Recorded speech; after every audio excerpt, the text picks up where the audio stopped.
যায়, পুলিশের সিকিউরিটি থাকলেও মরণ হয়ে যায়, আর্মি মিডিয়ার নিরাপত্তার মধ্যে থাকলেও মরণ হয়ে যায়।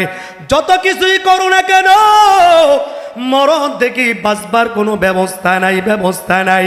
এর বান্দা, যেহেতু মরণ থেকে বাঁচার কোনো উপায় নাই, এটার টেনশন না করিয়া, চিন্তা না করিয়া আমলের চিন্তা করলে, ইমানের চিন্তা করলে, আমল যদি সুন্দর হয়ে যায়, ইমান যদি সুন্দর হয়ে যায়, এই সুন্দর ইমানের কারণে, সুন্দর আমলের কারণে আল্লাহ পাক রব্বুল আলামিন, আল্লাহ সুবহানাহু ওয়া তাআলা কাল কিয়ামতের ময়দানে বান্দাকে তার নেক আমলগুলা দেখাইবেন, বদ আমলগুলা দেখাইবেন।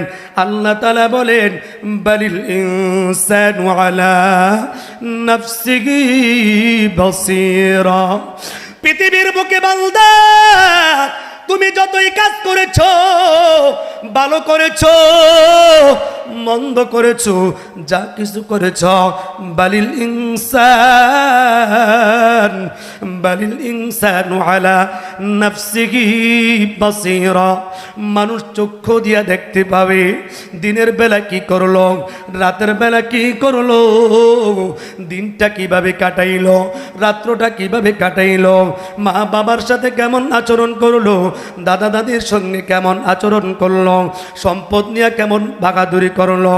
দুনিয়ার বুকে 60-70 বছরের জিন্দেগি বান্দা তুমি কি করে কাটাইলা, এই সময়টাকে আল্লাহ তাআলা তোমাকে দেখাইবেন।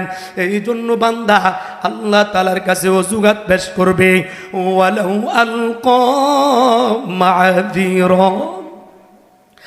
আল্লাহ তাআলার কাছে কেঁদে কেঁদে বলবে, মালিক আল্লাহ, দুনিয়ার বুকে ব্যবসা বাণিজ্য করেছি, হাট বাজার করেছি, ক্ষেত খামার করেছি, ফ্যামিলির সেবা করেছি, সন্তানকে লালন পালন করেছি, চাকরি করতে গিয়ে ডিউটির মধ্যে সময় দিয়েছি।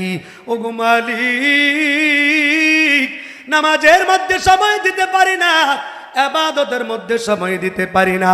আল্লাহ তাআলা বলবেন, না না, আজকে তোমাদের কোনো অজুহাত গ্রহণ করা হবে না। বান্দা আল্লাহ তাআলার দরবার থেকে পলায়ন করার চেষ্টা করবি।